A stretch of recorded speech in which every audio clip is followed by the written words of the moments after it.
Welcome all, and thank you for joining today's panel session, which is jointly brought to you by the AWRI and Yarra Valley Wine Growers Association.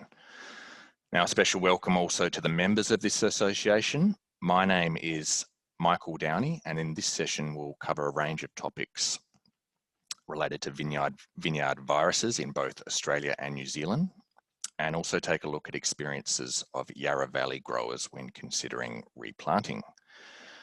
Before we make a start though, a couple of quick reminders for anyone new to AWRI webinars. If you'd like to provide a comment or ask a question, please use the Q&A button in your Zoom toolbar.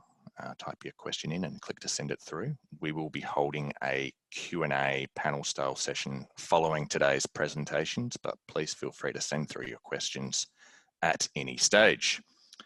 And also a quick reminder, this webinar is being recorded and it will be available to view later via the AWRI's YouTube channel.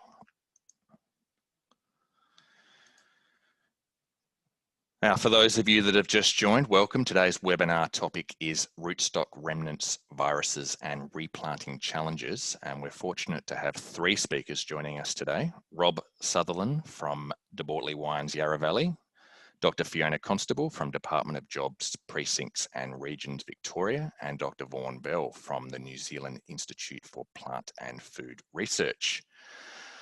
First up today, we'll be hearing from Rob. A viticulturist at Bortoli Wines since 2005, who currently manages over 200 hectares of vines in the Yarra Valley.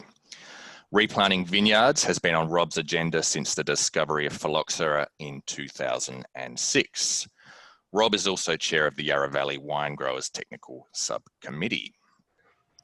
In today's presentation, Rob takes a look at replanting vineyards with existing and remnant virus positive material. Rob, it's great to have you here to share your perspectives, and if you're ready to make a start, I'll hand it over to you. Thanks, Michael. Yeah, I'll just run through some of the issues that we've had in the Yarra Valley with replanting and a bit of a survey that we've put out to our members in a short presentation today. Firstly, I'd like to thank the AWRI for providing the platform for this webinar, and the Yarra Valley Wine Growers Association in particular, our CEO, Caroline Evans, and Adrian Utter and Gina Knight from our technical subcommittee. I'd also like to thank our presenters, Dr. Fiona Constable and Dr. Vaughn for providing the scientific expertise. As we saw at the end of last season, and this photo is perhaps a little bit hard to see, but the next one's a bit better. With the sort of cool, wet end to the growing season in 2020, we just had a lot of virus type symptoms in our vineyards in the Yarra Valley. And this isn't unusual in our older vineyards, but we're seeing them more and more in younger or replanted vineyards. And so it's become a bit of an issue for our members. As part of sort of helping them get their heads around this, we provided them with a survey. So I'll just run through some of those responses to the questions that we posed to them. This one asks whether, if you have replanted, how happy have you been with the quality of the rootstocks and vines that you received? And about 50% were happy or very happy, and obviously half the people thought they were just okay or were unhappy with the quality of the vines that they received. So we asked them a follow-up question, you know, what best explains your answer from the list below? And many people chose more than one answer as to why the vineyard replanting didn't go well. And sort of you can see there that it's just a bit of a range of results. And you know, whether it was sort of vines from the nursery that were an issue or the replanting conditions were an issue. We then sort of asked if your recent planting material is showing or has shown signs of virus? Have you tested for virus? And we can see that, you know, 3/4 of the people didn't test their material. But interestingly, you know, 1/4 of the respondents did. We then sort of keeping probing a little bit deeper as to the reasons of people's experiences. If you have or are replanting into a block that has had vines removed in recent years, did you test the old vines for virus prior to removal? Subsoil vectors can survive on remnant roots and continue the life cycle of the virus into the new plantings. And you can see there that 85% of people didn't test their old vineyards that they've removed. Any testing that we've done at Bortoli, pretty much any vineyards that have been around for a long time have tested positive to at least one virus. You know, obviously some are more serious than others, but it's unusual for an old vineyard in the Yarra Valley to be free of any virus. With regards to vectors on remnant roots and the virus cycle, how knowledgeable are you? And you can see here that sort of there wasn't a lot of knowledge out there. Sort of 90% of the respondents said they needed to know more. So that sort of provided the reasoning for getting today's webinar together. And obviously even the people that did know a little bit would like a bit more information about the best practice to handle the situation in the Yarra Valley at the moment. That's just a bit of a photo that I took of some mealybug living on some clover roots a few years ago in the mid-row. So, you know, we often forget about those vectors that live in the soil and can move things like viruses from vine to vine. So that's all from me. I'd like to say thank you and hand back to you, Michael.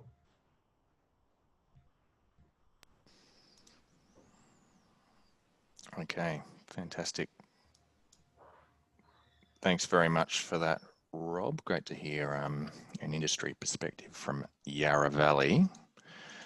From here, we'll hear from Dr. Fiona Constable from Department of Jobs, Precincts and Regions, Victoria. Fiona is the microbiology research leader and senior plant virologist for Crop Health Services Diagnostic Service of Agriculture Victoria and has extensive experience in the epidemiology of virus, viroids and phytoplasma associated diseases, as well as development of rapid and reliable molecular diagnostic tests. Her presentation today takes a look at virus and virus-like disease of Australian grapevines and their management. Fiona, great to have you on board today. And if you're ready to make a start, please take it away. Sure, thanks very much, Michael. And thanks to Caroline and Yarra Valley Wine Grape Growers and AWRI for letting me present today. Some of you may have seen aspects of this talk before, and really a lot of this is just the basics around biology of viruses that we have in Australia. My screen doesn't seem to be moving. There we go. In this world of new technology, more and more viruses get described from grapevines every year, and we're up to 86 viruses now known to occur in grapevines worldwide. Many of those are minor, but some of the new technology that we use, both here in Australia and overseas, has been finding new viruses in all sorts of crops, including grapevines. Some of those have been used for virus discovery for diseases where they previously didn't know what was causing the problem. And that's very true of grapevine Pinot Gris virus that was recently reported overseas and has subsequently been found in Australia. Other than that, I would say that many of the viruses that can occur in grapevines are quite minor and are insignificant. In terms of what's present in Australia, we know of 10 viruses that can infect Australian grapevines. So they're leaf roll 1, 2, 3, 4, leaf roll 5 and 9, which are now known to be strains of leaf roll 4. And we have a number of other viruses like Rupestris stem pitting, fleck, Pinot Gris, GVA, GVB, and Rupestris vein feathering. Grapevine Rupestris vein feathering has just recently been found by one of our PhD students in South Australia. Not specifically important at this point in time to the best of our knowledge within Australia and overseas. With respect to the viruses, I'll get into a bit more detail about some of the diseases. I've highlighted here the amploviruses, so 1, 3 and 4, leaf roll 1, 3 and 4, Pinot Gris and GVA and GVB. These are the viruses that are transmitted by insects. All of the viruses are transmitted through propagation material, grafting and top working. So leaf roll, in fact, some of the viruses are associated with some significant disease. So the leaf roll virus is associated with leaf roll disease, which many of you are familiar with. The rugose wood complex are usually associated with viruses, GVA and GVB in particular, sometimes Rupestris stem pitting, but not in Australia. Rupestris stem pitting is very common, and we rarely ever see any disease associated to that. Some of the diseases result in grafting compatibilities. So this is particularly true for things like GVA, but also some of the leaf rolls sometimes are associated with grafting compatibilities. There's suggestion that Schrauer's disease is associated with GVA, and then there's a bunch of other symptoms that might be associated with viruses from time to time, although we seem to see these less frequently. We do know that the viruses are associated with a reduction in yield and quality, particularly the leaf rolls and GVA. And on the right-hand side, you can see, you know, the difference between colour in red wine made from leaf roll affected fruit compared to uninfected fruit. So, and you might also note that sometimes when you have mixed infections, you will have more severe symptoms and problems.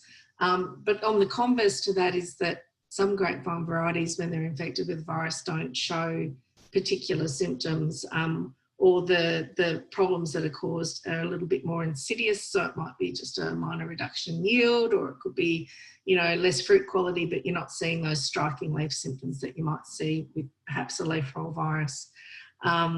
We know also that the different virus strains can cause different severity of disease, and environment is certainly very impactful on symptom expression. And I noted that in some work that we did back around 2008, 2009 with that severe weather event in Australia in 2009. On grafted vines, we didn't see any symptoms, and I think that that is probably associated to that weather event. And of course, some viruses don't seem to cause disease at all, and that is probably the case with Rupestris in Australia. It's very prevalent, but we don't seem to see significant disease associated with that. So these are just some symptoms of the leaf roll viruses, and without going through everything that's written there, the main symptoms are the leaf rolling, hence the name of the disease, but that's not always apparent on all varieties. On red varieties that are sensitive, you will see leaf reddening in between the leaf veins and the bright green leaf veins. In white varieties, as in the Pinot Gris, you can see on the left-hand middle of the pictures, you can see the yellowing on the symptoms and the rolling. You might not see those symptoms on a variety like Chardonnay. So the different viruses, different leaf roll viruses can be different in their severity. And as I said, some varieties might not show symptoms at all because they tend to be more tolerant, and that's quite true of a lot of the rootstock varieties that are available. So Again, so GVA is associated with these rugose wood symptoms, particularly in some sensitive rootstocks. So over 5BB can show some significant symptoms when infected with GVA. And these types of symptoms can also lead to graft union incompatibilities, and of course you're causing significant damage to the vascular system of the grapevines, which results in reduced vigour and growth, and you may see decline and death of grapevines with time. As I said earlier, there's a PhD student that Nuruddin Abili and myself are co-supervising, who's working on Schraer's disease to look at the association between GVA and that particular problem. And again, some significant problems in terms of the growth of the vines. They're restricted in growth. They get this droopy sort of canopy with these rubbery canes, and certainly a significant reduction in yield. So grapevine Pinot Gris virus has recently been found in Australia, just a couple of years back. In some varieties where it occurs overseas, they see these leaf mottling and deformation symptoms that you can see on the right-hand side. Some varieties are much more sensitive than others, and so these symptoms, so for example, in Pinot Gris, for which the virus is named because it was first found in that particular variety, is quite sensitive, and Tramina, but as I said, other varieties don't seem to show symptoms. You might start to see these symptoms at this time of year, although interestingly, we don't have reports of the virus associated with these symptoms in Australia. And overseas, they note that, again, there's problems with productivity and quality, vigour of the vines. The interesting thing about this virus is there's a specific group of Pinot Gris strains that seem to be associated with symptomless infections, even in sensitive varieties, compared to some of those strains that are actually associated with the symptoms that you see in this slide here. They do appear to have some alternative hosts. We don't know the significance of alternative hosts in the epidemiology of this disease at the moment, and more work needs to be done. And we don't know the impact on Australian viticulture, and we currently have a PhD student studying this particular virus as well. So viruses are transmitted in a number of ways. They're transmitted through propagation and cuttings. When you graft and work top work, you can transmit the virus in that manner, and that could be from rootstock to the cinewood, or cinewood to the rootstock. And of course, insect vectors are very important in the transmission of leaf rolls 1, 3, 4, GVA, GVB, and Pinot Gris virus. There is some suspicion that Rupestre stem pitting is pollen-borne, and that could actually explain why we have so much Rupestre stem pitting present in Australia.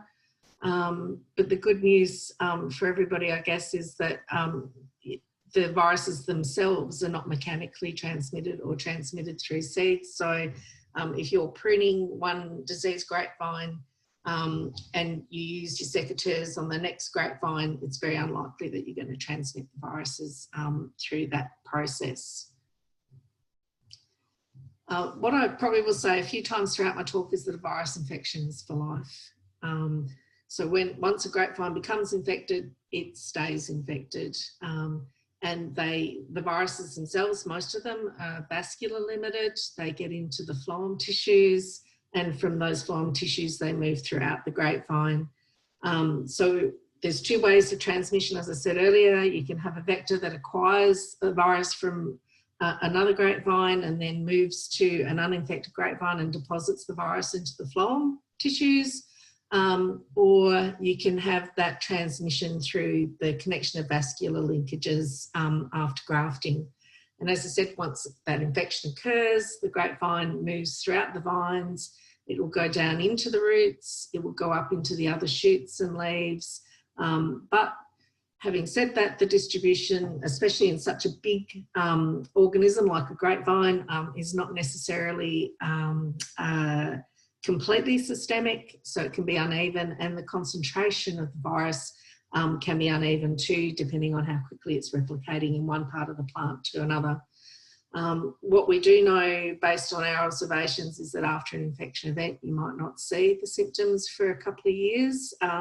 And so it's very hard to rely on visual observation for disease, and it can be quite important to make sure that you test your vines proactively if you're not seeing symptoms but you want to do some grafting or want to consider the risk in your vineyard. This just shows some work that we did a couple of years back. We grafted some grapevines with different viruses. In this case, this is leaf roll 2. And we observed what happened with detection using 2 different methods, polymerase chain reaction and ELISA. And you can see in the first part of the graph with the low blue peaks that we were having difficulty detecting grapevine viruses immediately after grafting infected buds onto the trunk, and not each grapevine was even in, we weren't able to detect the virus each time in the same grapevine in those first 12 months. So it was a very uneven and unreliable detection. And we really only got reliable detection once we got into that 3rd season, particularly with the PCR methods, which tend to be a lot more sensitive than the ELISA-based methods. And that's just really here to demonstrate to you how difficult it can be, particularly with early infection events, to detect viruses in grapevines. So once you've got an infected grapevine, of course, it remains a source of virus for the rest of your vineyard and also for neighbouring vineyards and blocks. The viruses persist and live even in the remnant roots, and insect vectors that can live and feed on infected grapevines, including those remnants that might remain in your vineyard after you've removed a grapevine, can be a source of infection.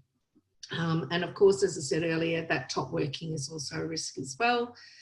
This little image just shows Phenacoccus acerus, which is the apple mealybug. We don't have it in Australia, but the concept is the same. And you can see here that this is a pathway of how it's been trying to feed to get down to the vascular tissues where the viruses remain. So just thought it was a really neat picture. So you could sort of see how they try to get in and feed. These are the leaf roll and GVA vectors that can be found in Australia and overseas. So the ones in red don't occur in Australia.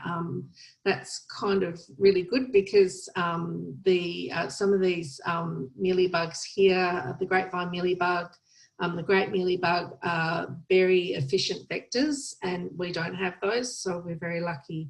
However, we do have those that do still transmit to some degree, and these would be these ones in black. So both soft scales and mealybug.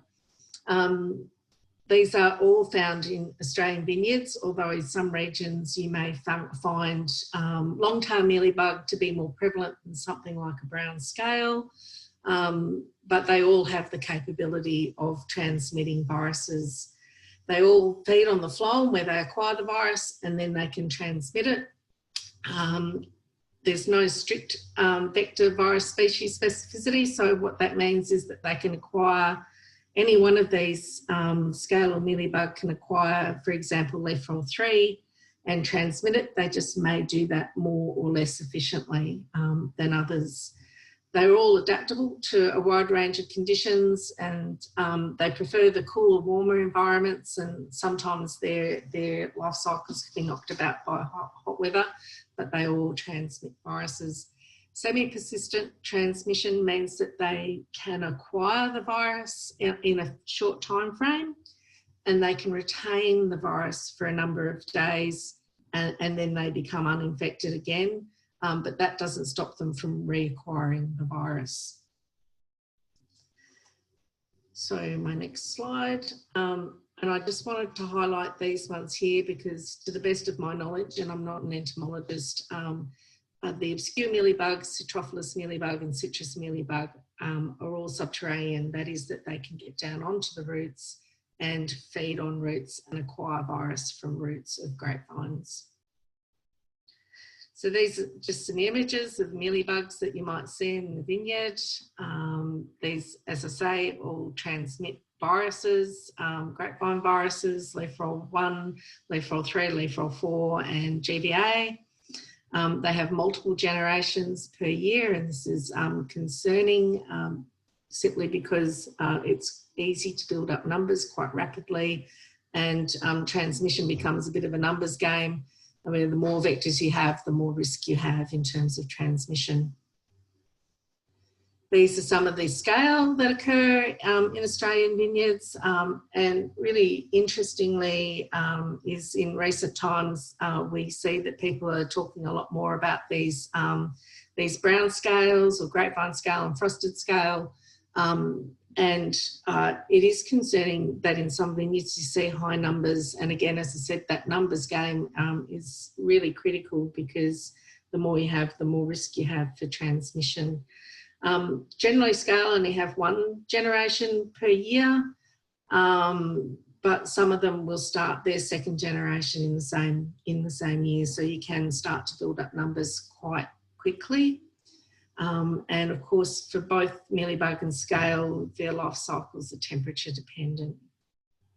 This is an example of a vineyard where they had leaf roll 1, 3, 4 and GVA. They also had a high prevalence of scale, and in talking to that grower, initially the vineyard didn't look anything like this, but there's been some significant spread, and they were trying to make a decision about how to manage that disease. And I think in the end they were talking about removing the vines altogether and starting over. So as I said earlier, it's a numbers game. The more scale or mealybug you have, the greater the risk for transmission of viruses. And this is dependent on the number of generations and how many eggs they lay. So it's really important to keep on top of vectors in the vineyard. Interestingly, all stages of mealybug and scale can acquire viruses through feeding, and they can transmit, but it's your crawlers that are really important because they're the ones that move through the vineyard really rapidly and to spread the virus. So that's why they're more efficient than perhaps your adults, which tend to be stationary. They disperse through the vineyard simply by walking. If they're crawlers, the crawlers can get picked up by the wind and moved around the vineyard as well, and potentially moved to other vineyards nearby. And of course, we as people can move them as well on our clothing. They get transmitted on equipment and with planting material that might be picked up in the vineyard as well and moved around. So it's really critical to keep on top of scale and mealybug. So I highly recommend monitoring. It's really important to make those management decisions to control, but it can be difficult to monitor for mealybug and scale because of the way that they inhabit a canopy. They can get under the bark. They can get early on in the season, they can just be down near the crown and they can be very hard to see. So it's important to keep on top of that. Some of the things that you can look out for are ants, because they service the mealybug. They like to feed on the honeydew that's emitted. You can also look for honeydew, and sooty mould likes to go on the honeydew as well. So these could be indicators that you have a problem with mealybug and scale in your vineyard. GPGV is transmitted by bud and blister mite, which is quite concerning. Again, it's a semi-persistent transmission. They can acquire quite quickly, but they can transmit for a number of days after acquiring that virus. And as soon as they've got the virus, they can transmit it again. They have, of course, many generations per year, and they overwinter in the buds, and they can be quite hard to control. So this beast over here, this is actually a close-up of one of the bud and blister mites, and they cause these types of blistering in the vineyard, where you see the leaves raise on the top surface, these blisters raise. And also this is just again a reminder of what Pinot Gris virus symptoms can look like on an infected Pinot Gris. So again, they're dispersed by wind and equipment and people, and and also with planting and grafting materials. So it's really important to make sure that you're using uninfested material when you start a vineyard. The rate of spread, interestingly, of course, again, it's a numbers game. The more of the mites you have, the greater the risk that you have. In Italy, they've noted that the disease associated with the virus, which is grapevine leaf mottling, spreads more quickly in Pinot Gris compared to Traminer, and I wonder if that's actually a feeding preference for the mites, but we don't know the answer to that yet. So these are some of the alternative hosts for grapevine Pinot Gris virus. It's quite unusual.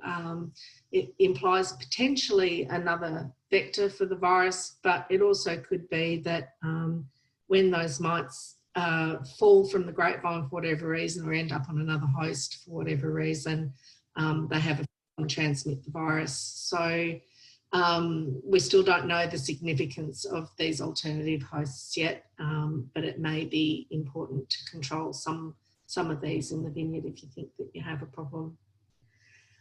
So controlling insects controls virus spread, and it's really important that when you get new material into your vineyards that they don't have mites, then they don't have mealybug or scale. When you're working your vineyard, clear away prunings that might have any of the insect vectors and carefully remove the vines and the remnants. Although I know it's easier said than done, if you can minimise that contact between plants, that helps to prevent particularly the crawlers of scaly mealybug to move between. Controlling ants will also control for scaly mealybug, because then they don't protect them. I think you can potentially use insecticides. This is not my area of expertise, but they're not going to provide complete control, and they can have an important impact on the ecology of vineyard, where your natural enemies might actually be very useful to control. And so you need to determine that threshold so that you don't upset the balance of things, and particularly for those predators that could be really useful for controlling these insects. So a combined approach is important. I think the really important point to note here is that if you have a hot spot, that's something that you should be monitoring regularly, and trying to control in that area to minimise that spread to other places within your vineyard. And good farm hygiene will help control spread of insect vectors through the vineyard on equipment and on yourself and other people. As I said earlier, virus infection is for life. Infected grapevines are a source of virus for other grapevines and other blocks and vineyards. And you definitely should be testing material or using pathogen tested material before you replant and before you top work. As I said, control vectors, remove those infected grapevines if it's viable. In that way you're stopping that source of infection for further spread, and try and remove as many of those roots as possible that might be remaining, because they can survive for quite some time. Your insect vectors and the viruses can live in those roots for quite some time, and the emerging shoots from some of those remnants can be infected as well and act as a source of virus. So I can't remember where I got this quote from about healthy planting material, but I actually think it's something I strongly believe, that healthy planting material is your most important investment, because these are the things that are going to be producing your grapes for quite a number of years. As I said, a virus infection is for life, so prevention is better than cure. Clean planting material. I think one of the good things that we have in Australia is a strong quarantine system. Yes, we've had some breaches from time to time. We can't control for things that we don't know about in quarantine. It's possibly how grapevine Pinot Gris got here. I believe it probably entered the country before we even knew that this virus existed. But our quarantine service protects us very well, and that's why we don't have some of the serious diseases from overseas. High health planting material from your certification programs, so they're your vine improvements like Banvia, Savia, Avia, all of those should be able to provide pathogen-tested germplasm to nursery and vineyards that's been through the process of pathogen testing or virus eradication and for further distribution. There's a high cost-benefit ratio to using healthy planting material, according to the Californians, and I think 60 to 1's pretty good value actually. So there is benefit in using high health planting material. So when you're using pathogen-tested material, those viruses shouldn't be detected except for maybe Pinot Gris not Pinot Gris, Pestis stem pitting, because it's everywhere, but you certainly don't want to be having, you know, your leaf rolls and GVAs and GPGV in that material. You need to monitor your vineyards regularly for symptoms. As I said, it can take a couple of years for symptoms to appear, but you do need to actually actively monitor regularly to pick that up. It's useful to undertake active testing if you see symptoms and are concerned. That will help you make a decision about how you manage that vineyard. Vector controls also very important to prevent further spread. Removing infected grapevines to prevent spread from one vine to another in the vineyard and to other vineyards.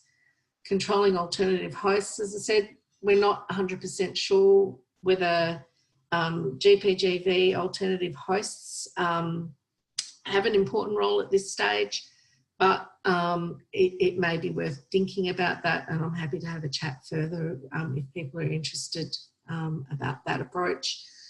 For the other viruses at this stage, there's no known alternative hosts. They tend to be highly specific to grapevine. So leaf roll 1, 2, 3, 4, 5 and 9, and GVA and GVB tend to be restricted to grapevine.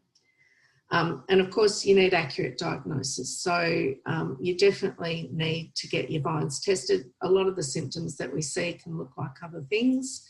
That accurate approach to managing your vineyard is really critical to making those decisions.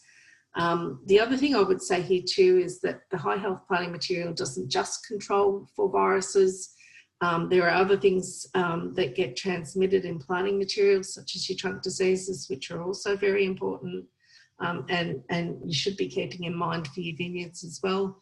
And these are certainly managed through these high health certification programs. So these are some of the things that you might want to consider if you want to replant or replace in the vineyard. Is the virus really the cause of your problem? So you definitely should get some accurate testing done and manage vineyard health. I think you know, high quality planting material helps that as well, but also managing nutrition, pests and other disease can impact how your vineyard runs. If your vines are infected and seem okay, well, that's okay, and it may be useful to keep those. They're doing what they need to do, but just remember that they do present a risk to more sensitive varieties and other vineyards. So you know, it's important to keep that in mind as well. The other thing I would say here is that even though you might not be seeing those spectacular sort of leaf roll symptoms that we sometimes show you, you should be assessing vine performance and the product of the vines to ensure that they're meeting your quality and yield requirements. And I can't really talk for what sort of thresholds there should be for replanting or replacing. This is the sort of work we haven't really done in Australia, and I'm pretty sure Vaughn will talk a lot about what happens in New Zealand. But at low levels, it may be useful to remove those affected grapevines to prevent further infection. Test the neighbouring vines because, as I said earlier, those vines can remain symptomless for a couple of years after an infection event. But if you have a high level of virus and disease incidence, you really need to take into consideration what that means in terms of, will that vineyard remain sustainable and productive, and is it a risk to other things around me, or should I be thinking about, replacing the vineyard altogether? This is the end of my talk, just so a little bit of advertising for the various diagnostics labs. If you need to get testing done, we provide it at AGVIC out at Bundoora. AWRI have a testing service, that's the old weight diagnostics that you'll be familiar with, and Western Australia have a diagnostic services laboratory that currently tests for Leaf-ROL 1,3A and GPGB. And I know that Monica and her team are starting to develop testing for other viruses as well. And if you see something that you're not sure about, from a biosecurity perspective, it's very important to report new things. The sooner that we get on top of an exotic disease, the better, and it's allows us to manage and control for the industry as a whole. So with that, thanks very much. Back to you, Michael. Fantastic. Thanks very much, Fiona, for your presentation and for sharing your expertise on this topic. So our final presenter for today is Dr. Vaughn Bell from the New Zealand Institute for Plant and Food Research. Since 2004, Vaughn has worked closely with New Zealand wine growers to better understand vineyard mealybugs and their ability to transmit leaf roll disease.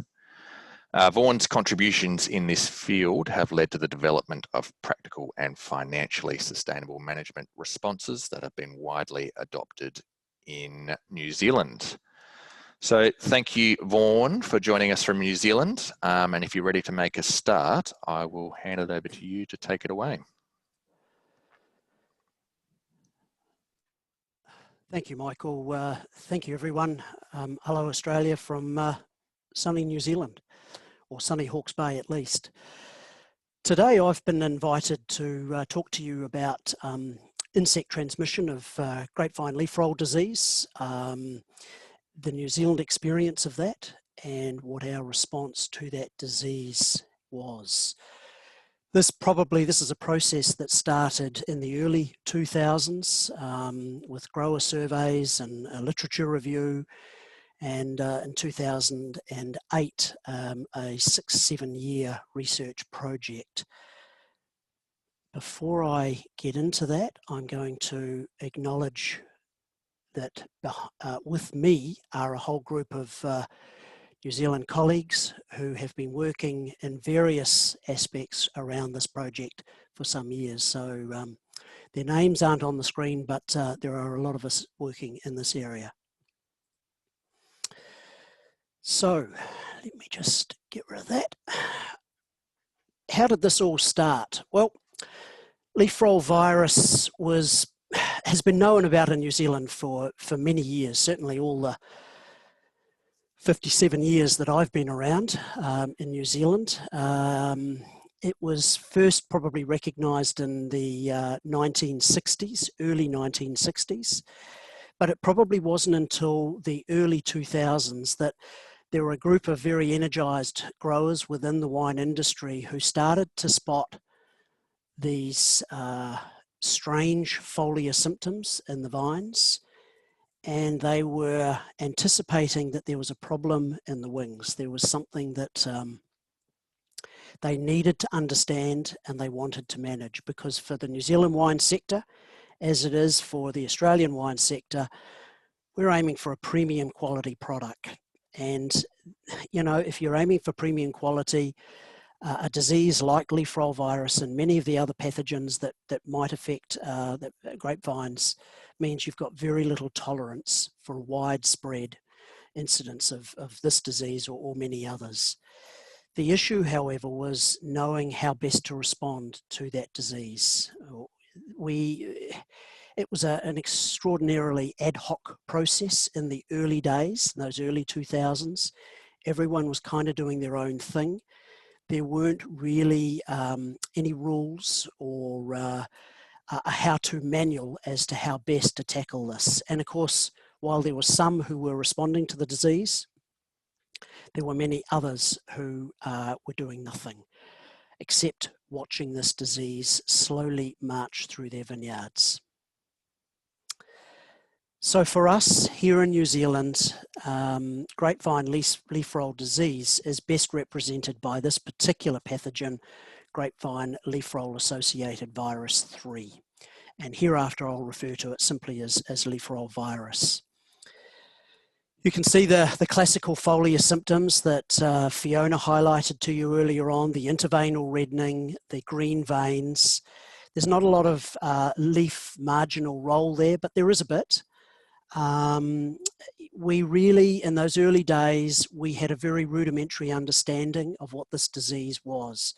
So the project, the virus elimination project, which started in late 2008, early 2009, was really about trying to grow our understanding to how could we practically tackle this disease in our vineyards with a view to getting it under control. And then, of course, supplementing the research was actually sharing those lessons with our grower community across New Zealand. I'm not going to go into the details of what happened in that project. I'm going to cut right to the kind of partway through where we started developing the recommendations for it, because that wasn't what I was asked to talk about today. But what we did develop was what we're calling an integrated or a multi-tactic response to this particular disease, leaf roll virus. And as Fiona so rightly pointed out, it really starts in the nursery and the quality of the nursery material which is distributed to the vineyards, to you, the vineyard owners and the vineyard managers and the viticulture staff out there.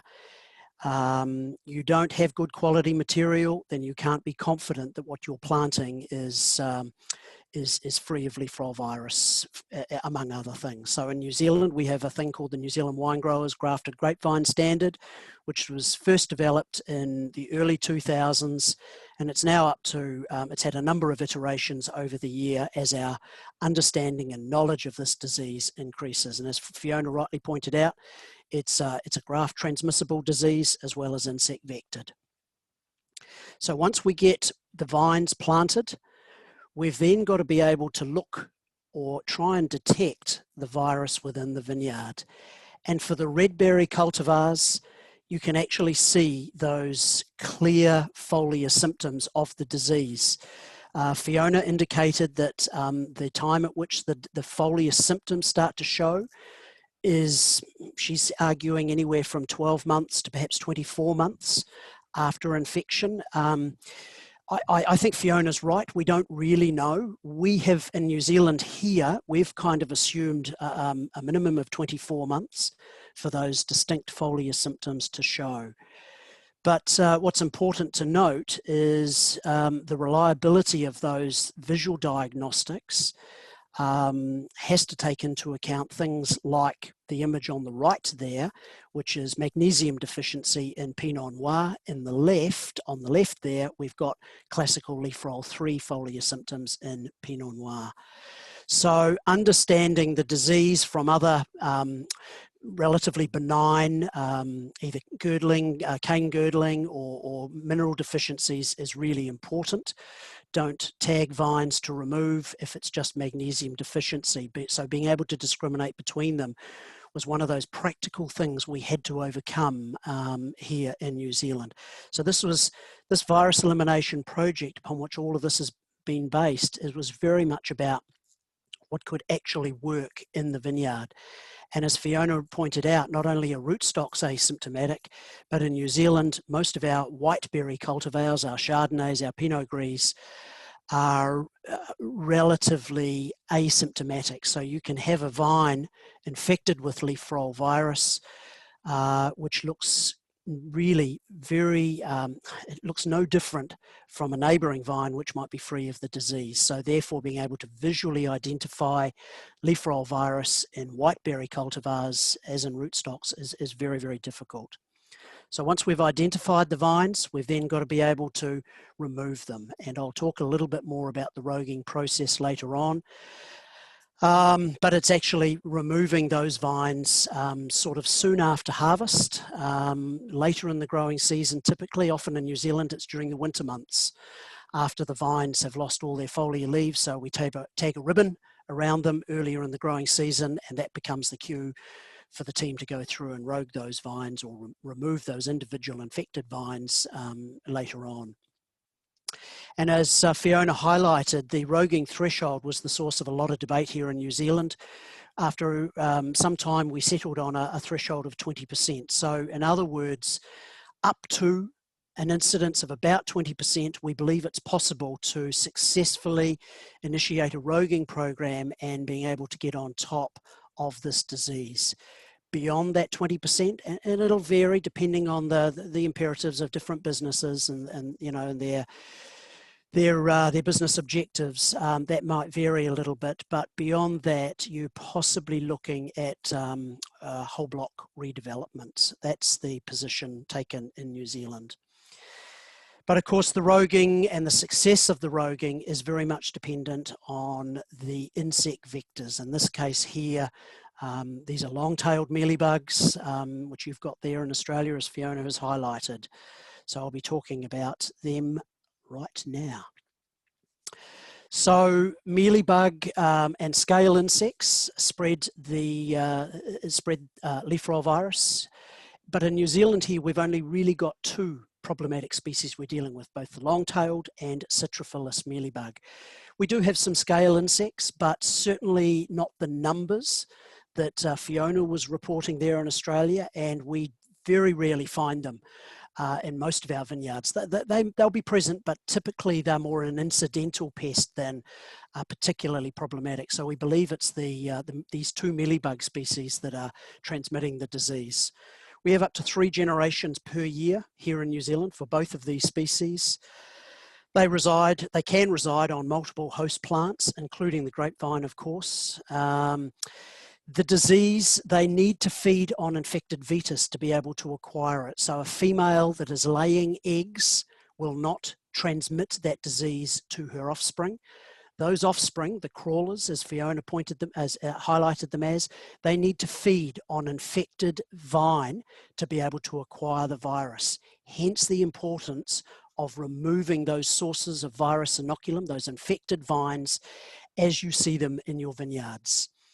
For us, these two mealybug species are kind of described as ubiquitous. They're just everywhere. We think we've got quite a bit of tolerance for them. We don't need to eradicate them, but the numbers that we have will determine the success of being able to manage this disease. And monitoring and management are of the mealybugs, we've found, is crucial to containing virus spread. If the numbers are high, then you're chasing your tail.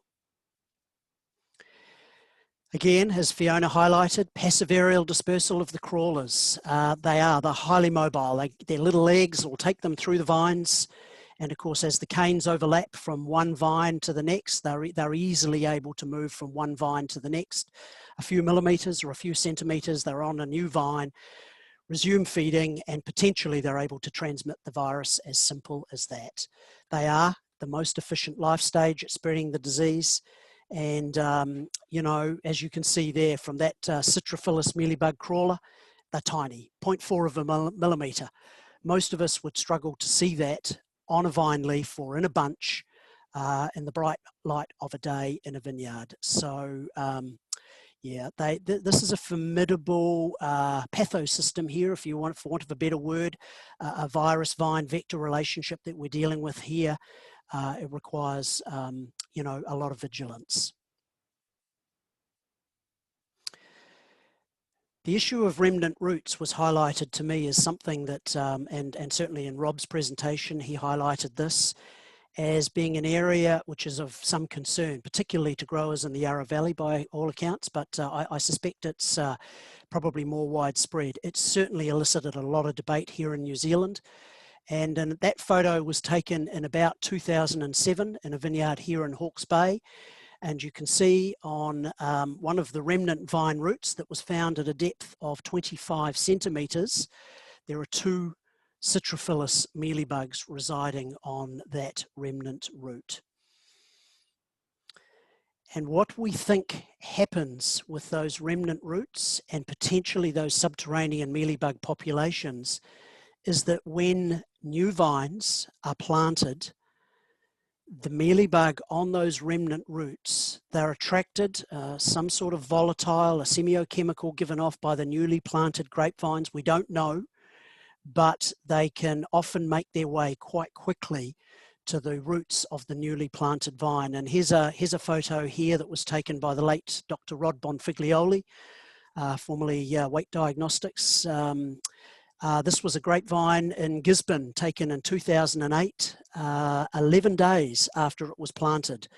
Bare rooted, almost certainly free of mealybugs at the time of planting. And those mealybugs almost certainly arrived on the roots of that newly planted grapevine from the remnant roots of the previous vines that had been removed to make way for these new vines. As Fiona has highlighted, we know for a fact from a paper we published in 2009 that grapevine remnant roots are a reservoir for grapevine leaf roll 3. These subterranean mealybugs pose a potential another virus transmission pathway. We don't have any empirical evidence to suggest that, but I think it's a fair bet that it is probably another pathway on top of others like the aerial dispersal of an infected crawler or movement of a crawler from one vine to the next along rows, or potentially in your hairy arms moving down the rows leaf plucking. There are all sorts of ways in which mealybugs can spread this disease. The treatment of this situation of roguing old vines, we are suggesting in New Zealand here that roguing those remnant roots to a depth of about 25 centimetres is probably adequate. We appreciate that many grapevine roots will go a lot deeper than that. So it's practically impossible for people to remove all of the remnant roots of all grapevines that are removed, but to a depth of about 25 centimetres here in New Zealand would appear to be sufficient, because that's probably the maximum depth at which we would typically find the Citrophilus mealybug on remnant roots, and often they're much closer to the soil surface than that. People talk about a fallow period for these redeveloped grapevines. My comment to that question, which is frequently asked here in New Zealand, is the duration of the fallow period is far less important than what you do during that fallow period.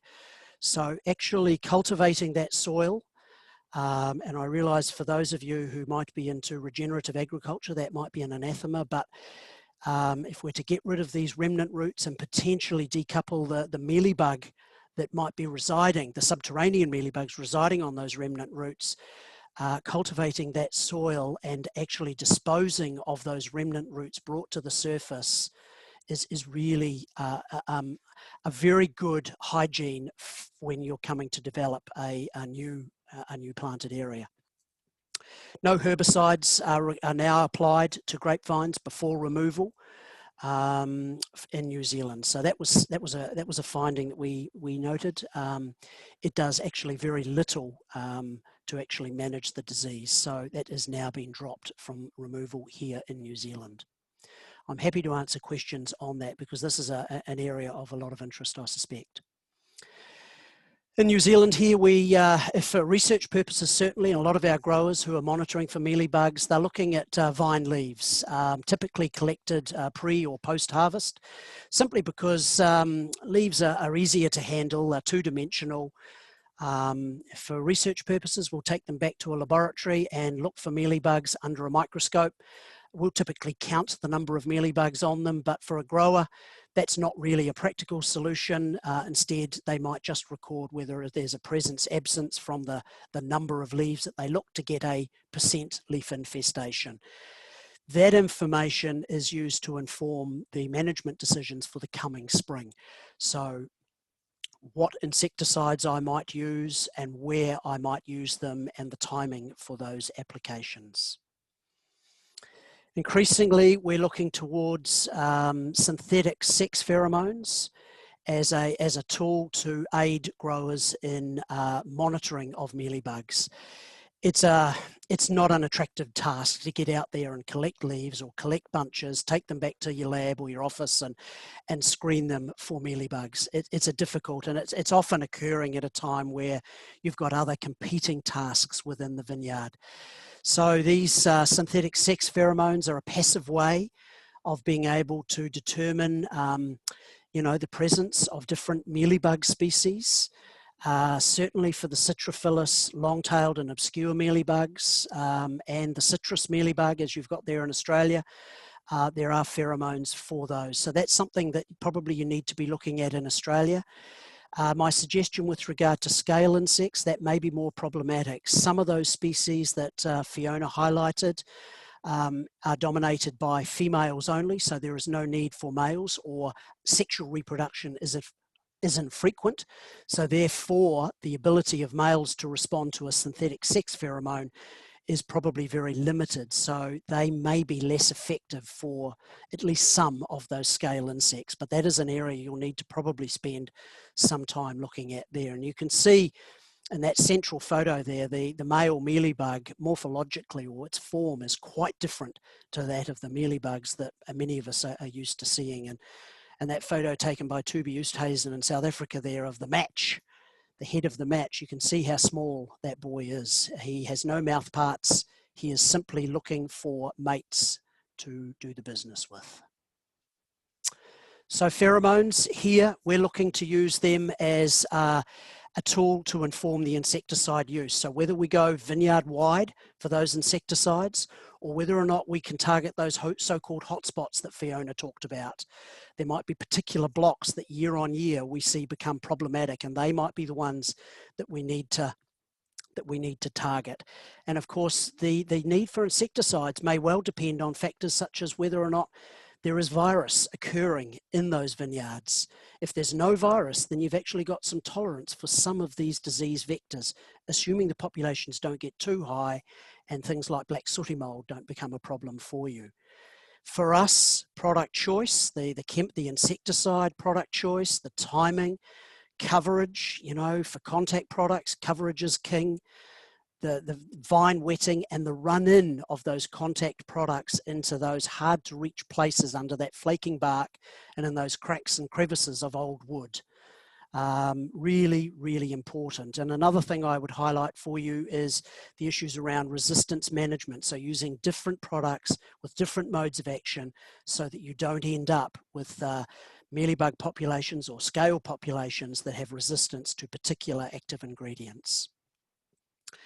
I can touch on this just very briefly. Biological control, a natural ecosystem service, really important here in New Zealand. But, I'm not going to spend a lot of time on this. It'll be something that's happening in your vineyards there in Australia. I will highlight for you that the choice of chemicals that you apply to your vines is really important, as is the timing of those. If either of those factors are poorly timed, or if the products are broad spectrum, the organophosphates or synthetic pyrethroids, for example, you disrupt biological control and potentially lead to induced outbreaks of pests like mealybugs and scale. So New Zealand's response to leaf roll virus, New Zealand wine growers have recognised that inaction equals economic unsustainability. So they devised a plan, they undertook research, and they collaborated with the science community to come up with a solution. We got a whole lot of new insights around virus identification, how to do it, what to do it, roguing, how to do it, when to do it, what not to be pulling out. And I've highlighted there the importance of the vectors. You can rogue all you like, but if you're not managing your vectors, then you're chasing your tail. That is the experience here in New Zealand. And I'm going to say that knowledge shared widely was really, really important. I got sick of saying some of the same old messages, and I think there were growers out there probably got sick of hearing some of my messages, but we needed to reiterate and reinforce some of the practical examples and the experiences that we saw. And then once we did that, we repeated it again. And I suspect that for Australia, it's going to be more of the same. You're going to have to know your vectors, what species you've got, where they are, understand their ecology and how they might vary within and between regions and even within states. Insecticides, using pheromones to perhaps help with the the timing of those, where you need them, where you might not need to do them, knowing where your virus problems are, where you've got vectors overlapping with a population of virus, then you've got the chance, or you've got the potential for spread of this disease. Synchronizing the messages around the high health program, the virus identification, the mealybug management, the roguing strategy, all of those were really, really important, because if you can get those synchronized messages, you reduce the potential for inefficiency and frustration within the grower community. And I suspect that, Australia will be able to take some of the lessons from New Zealand, but in some respects, there'll be other areas where they may need to seek their own answers. Thank you to everyone for listening to me. Thank you to AWRI for organising this, and to Caroline and others for inviting me. Thank you very much. I hope that was useful. Okay, fantastic. Thanks very much, Vaughn, for your presentation. Great to have a New Zealand perspective on the topic. From here, we're going to move into a Q&A. So I invite all of you to send through any questions that you might have. Just open up the Q&A section of your Zoom toolbar and send them through. At this point, I'd also like to welcome the AWRI's Dr. Marty Longbottom, who will be moderating this part of the session. Marty is the Sustainability and Viticulture Manager at the AWRI and has a strong interest and background in managing biosecurity issues facing growers. Marty, thanks for being part of today's conversation. And if you're ready, I'll hand it over to you to take us away. Thanks, Michael, and thanks to all of the panelists for their presentations. There have been a lot of questions come through, so I'm going to try and get through them fairly quickly, but if we miss out on any, and if you have asked a question, please feel free to contact the individual speaker after this. But I wanted to start with Rob, since you were the first one. Rob, in your introduction, you gave some numbers around testing virus status of vines before you actually pull them out. In your experience, is it worth testing before you pull the vines out? Yeah, it's not something we've done in the past, but I think going forward, we'll be doing a lot more of it. Obviously, we see symptoms in some of the vineyards that we do remove, and it's heartening to know, listening to Vaughn's presentation, that fallow duration isn't that important. It's more the management of the vectors and removing those remnant roots, which is something that perhaps we need to work on more as well. But knowing what we've got there, it will be certainly something that is important, I think, especially if there is leaf roll 3 present, that's a big concern for us. Thanks. And moving to you, Fiona, you talked about the distribution of virus in a grapevine, and thinking about growers who are going to do some sampling for virus testing, which parts of the vines should they select? And also, does the virus load change throughout the season, and should they consider that as well when they're sampling? Yeah, so definitely when you sample a grapevine, you need to sample from a number of different spots on the grapevine. We would say 3 to 4 shoots or 10 leaves with petioles attached across the whole of the vine. And if you've got symptomatic material, definitely pick that over unsymptomatic or asymptomatic material. That's really critical. With respect to seasonal effects, we know that we can detect grapevine viruses, particularly the leaf rolls and fleck and things like that throughout the year. So you could start doing some testing now, although I know in some regions in the world, they prefer to do their testing through autumn and winter from dormant canes, but we've found locally that we can detect the virus throughout the season. So I think we haven't measured that in any quantitative way, but we can do it particularly with the molecular methods, the PCRs, which tend to be a bit more sensitive. Thanks for that. And another one along the same kind of vein, what about testing the vectors? So if a grower found mealybugs in the vineyard, could they send the mealybugs in to get tested to see whether they had the virus? Sure. Yeah, we can do that. And I think actually might have been Carmen Choi, Vaughn, and her team that have done a little bit of vector testing for the leaf roll viruses in New Zealand. But definitely we can. It could be a bit of a numbers game, however, as to which ones are infected and which ones are not. Vaughn, do you want to add to that? Yeah, listen, we have done testing of vectors, but it was really just for experimental purposes. That was in the early days to understand what it was we were dealing with.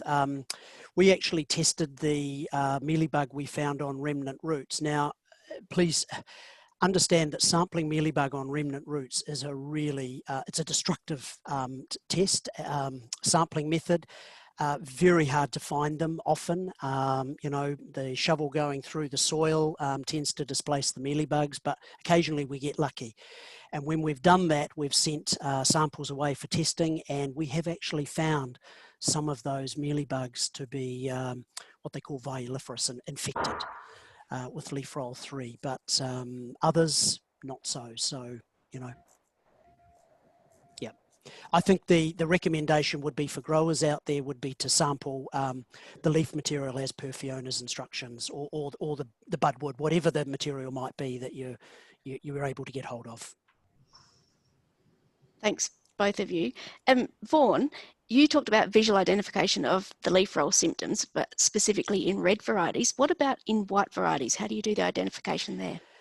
New Zealand wine growers a few years ago now actually engaged a biometrician, a statistician, if you like, to come up with a way that we could actually test or get some sort of estimate of what virus incidence might be within a whiteberry cultivar, a Chardonnay, you know, a Pinot Gris, whatever it might be. And so they determined that the size of the block would be determined by, needed to be the same cultivar and the same clone, planted at the same time, sourced from the same nursery.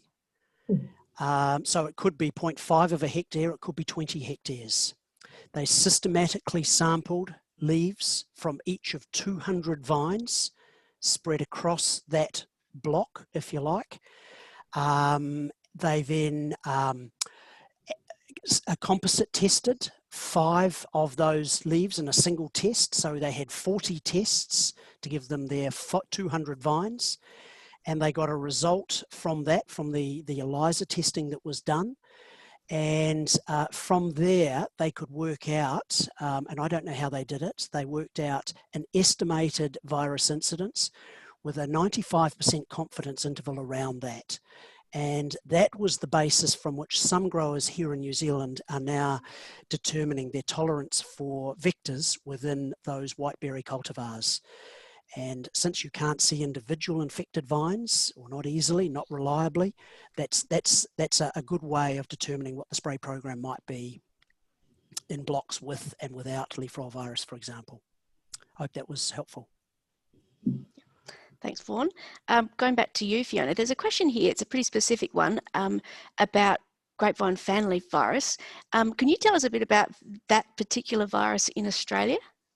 Yeah, sure. So grapevine fan leaf virus did occur in Australia quite a long time ago. It was found up and around the Rutherland area, and I know there was an occasional report of the virus also occur and the disease occurring in South Australia.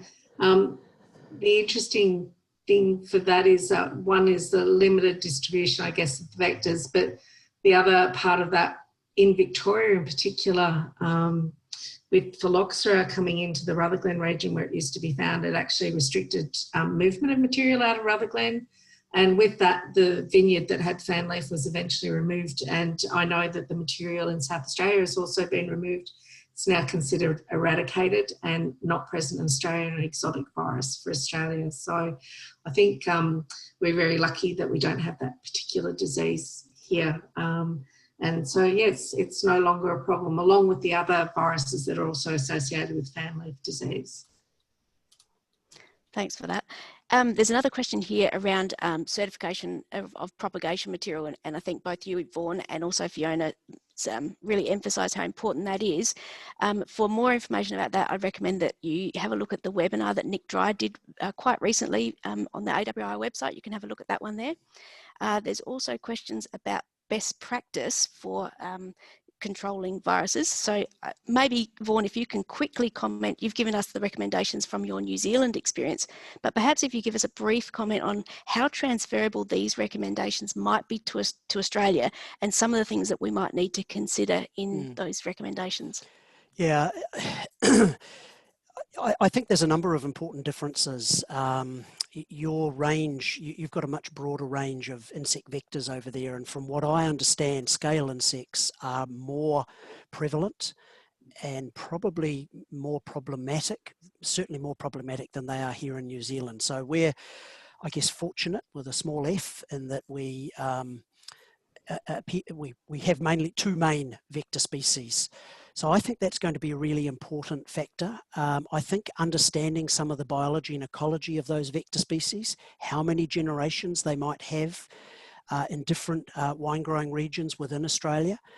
I think some of your very hot temperatures that you get during vintage there is definitely going to be detrimental to some of those species. If it's not lethal, it's certainly going to slow them down. So I don't think that you've probably got lots more generations than what we've got here. But if you have 4 or more generations for any of those mealybug species, we, as I indicated, have 3 here in New Zealand, up to 3 for our 2 species, then 4 or more generations means the numbers exponentially increase. And that, I think, is going to determine the roguing protocol that you might develop there. Is it symptomatic vines only that you rogue, or is it something other than that? I could go on, but I won't. Fiona, did you have any other comments on that? No, I totally agree with what Vaughn said, and certainly my experience in the last couple of years is that there's some of the brown scales are certainly seem to be occurring with higher incidence and prevalence in vineyards. I know, talking to some people, however, that in some regions the mealybugs seem to be a little bit more problematic than the scales. So I agree, we've got a lot of work to do, and we haven't done an awful lot of work on the vectors of viruses in Australian vineyards, and it's certainly something that we should be doing future work on to try and help control these diseases. There are a lot of questions coming through specific to the best practice, what we should be doing in Australian vineyards. And I think probably the best thing for me to do from here is just draw your attention to, there are a couple of information packs on the AWRI website. There's one on rootstock remnants, viruses and replanting. And in that information pack are a lot of Vaughn's references. So if you want to read the specifics, I'd send you there. And the other information pack is on vineyard scales and mealybugs. So you'll get more specific information in those 2 places. So I think, again, if we've missed your question, please feel free to contact the panelists directly. But other than that, I'll pass it back to Michael. Okay, thanks very much, Marty. Thank you also to all the panelists, so to Rob, Fiona and Vaughn for taking part in today's session. Much appreciated. Thank you also to everyone that joined in today's session. And as Marty's indicated, should you have any follow-up questions or any questions that you asked that were not addressed in today's session, then you should find the contact details for each of the presenters now visible on your screens. As usual, you'll receive a follow-up email with a link to the recording of this session also. Acknowledgements also to Wine Australia for providing funding and support for webinars via the AWRI Extension Project. The next AWRI webinar takes place on Thursday, the 12th of November, and sheds light on the origins of Chardonnay clones. If you haven't registered for this and you would like to do so, then please visit the AWRI website. Thank you again, and thank you to our presenters. I look forward to seeing you at the next AWRI webinar. Bye, everyone.